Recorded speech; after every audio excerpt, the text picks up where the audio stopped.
పవన్ కళ్యాణ్ గారి పాలన ఎలా ఉంది? పవన్ కళ్యాణ్ గారి పాలన అయితే అండి గత నేను తెలుసుండగా 15 సంవత్సరాలు పట్టించి చేయలేని అభివృద్ధి 9 నెలల్లోనే జరిగింది. అంటే నేను ఆ పార్టీయే అలాగని కాదు. డ్రైవర్ కాలనీ అని ఉంది పిఠాపురంలో. ఏ ప్రభుత్వం కూడా అక్కడ రోడ్డు వేయించలేకపోయింది. మేము చూస్తుండగా ఏ ప్రభుత్వం కూడా చేయలేదు. డైలీ 4, 5 యాక్సిడెంట్లు అయిపోయాయి. అంటే ఉప్పాడు వెళ్ళి దారి అండి డ్రైవర్ కాలనీ. అది ఆయన రాగానే వేసారు. అలాగే సోమలకోట రోడ్డు ఏ ప్రభుత్వం కూడా వేయలేకపోయింది. ఆయన వేయించారు. తర్వాత ముఖ్యంగా చెప్పుకునేది ఏంటంటే పిఠాపురానికి పశువుల సంత అన్నది ఏ పార్టీ కూడా ఎవరు కూడా కనీసం అక్కడ తుక్కు కూడా ఎత్తించేవారు కాదు. ఇప్పుడు పవన్ కళ్యాణ్ గారు వచ్చాక దానికి కొన్ని నిధులు తెచ్చి ఈరోజు ఒక 4 స్లాబ్లు, 4 గేట్లు, 4 పంపులు పెట్టిస్తున్నారు.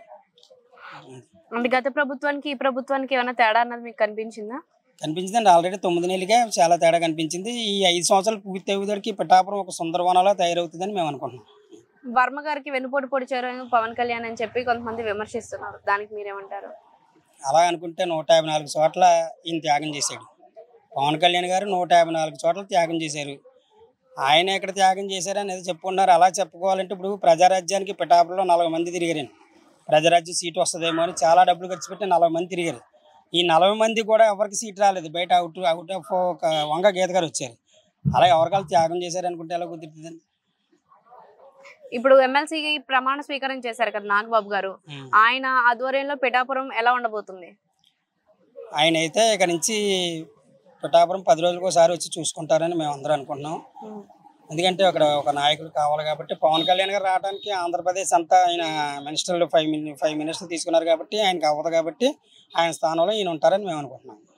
అలాగే ఇప్పుడు వర్మ గారికి నాగబాబు రాకతో రాజకీయ భవిష్యత్తు ఉండదు అని చెప్పి కొన్ని విమర్శలు అయితే వస్తున్నాయి.